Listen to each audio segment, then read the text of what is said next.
Today we're going to be talking about the verbs ser and estar.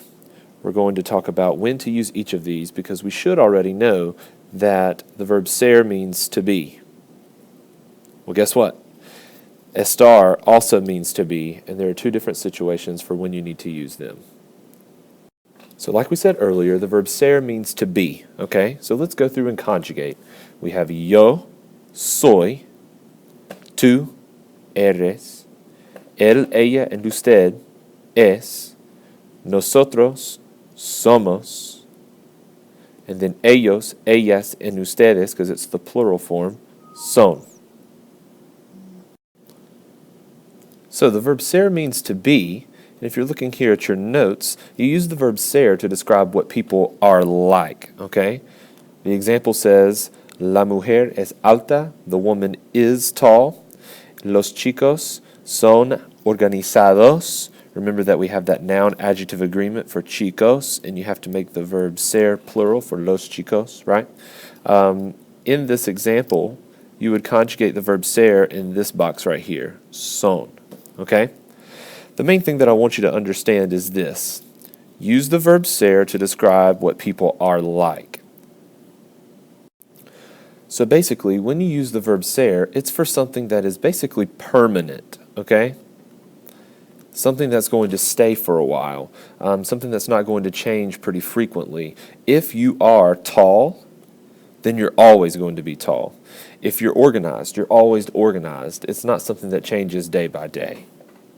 That's what you need to know about the verb ser, which means to be. Let's look at what we do for estar. So, now we have the verb estar, which also means to be, okay? In the yo form, we have estoy. In the tú form, we have estás. In the él, ella, usted form, we have está. In the nosotros, we have estamos. We're not too worried about vosotros. In the ellos, ellas, and ustedes, we have están. I want you to pay attention right here. Están has a tilde, está has a tilde, and estás has a tilde. So pay attention to those, and they're all over the A's. But notice that in estamos, we do not have one. Okay? Use the verb estar with the following words of location. So, if you're talking about location, you would use the verb estar because you can change locations and it's not permanent. Okay? When you use these location words, you need to make sure that you use the word de after the location word when a specific location is mentioned, okay? When de is followed by the word el, they combine to form the combination del, okay? So look at this example. La biblioteca está al lado de la cafetería because la is feminine with cafetería. But in this example, la tiza está encima de el borrador, and you have to combine it to make del, okay? You also need to know that estar is used with adjectives to say how someone feels at a given, pay attention, given moment, okay? So we have el maestro está tranquilo. Tranquilo means calm. Notice that it's an O right here because we're doing the noun-adjective agreement. Las chicas están cansadas, right, because it's las chicas. But we have calm and we have tired. Both are feelings. Here's a little rhyme to help you, okay? How you feel and where you are, always use the verb estar.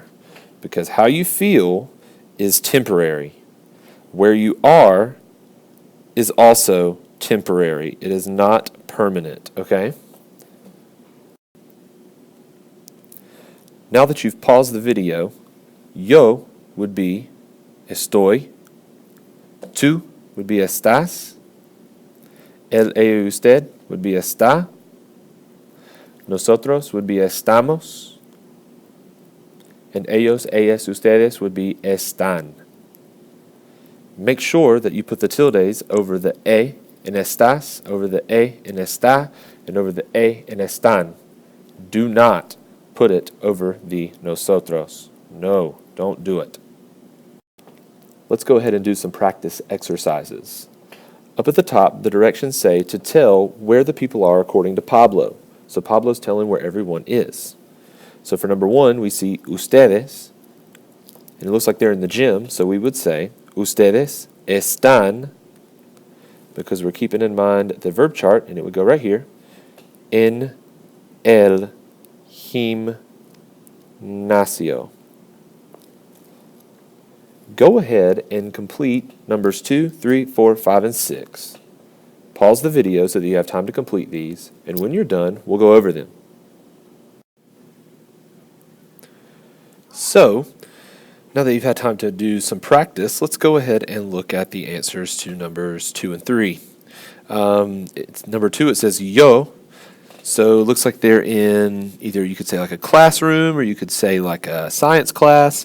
So this is what you would say. I am in the science class. So you would say yo estoy en la clase, if you wanted to say I'm in class, or you would say la clase de ciencias if you were talking about the science class, okay? Number 3, it says Miguel y Alejo. So if we're keeping in mind the chart right here, Miguel y Alejo would be right here. On the previous sentence, it would have gone in this box right here, okay? But Miguel y Alejo, it looks like they are in the hallway. So you would have to say, according to right here, están en el pasillo.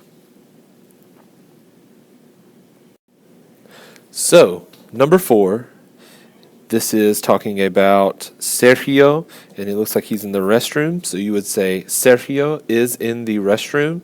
So you would have to say Sergio, él. So it's going to go right here in this box.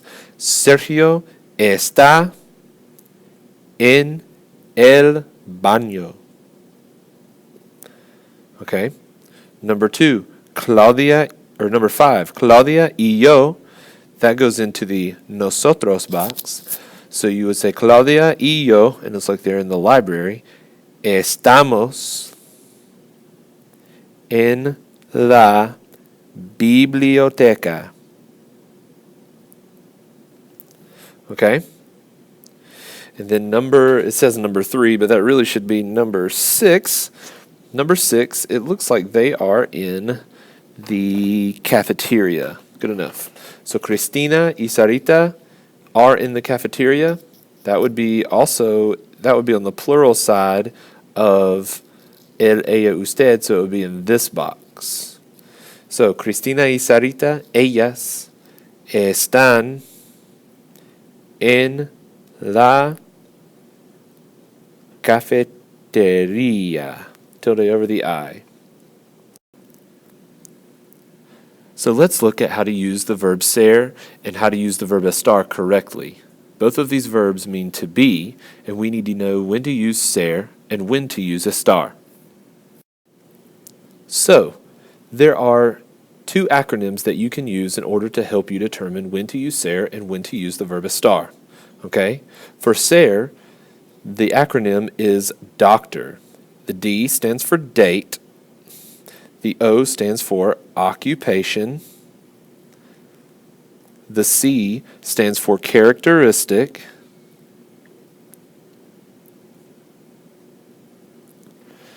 And the T stands for time. O stands for like the place of origin, where you originated or someone originated. And R is relation, or you could even say relationship. The verb estar has the acronym place. The P for place stands for position. Location is L.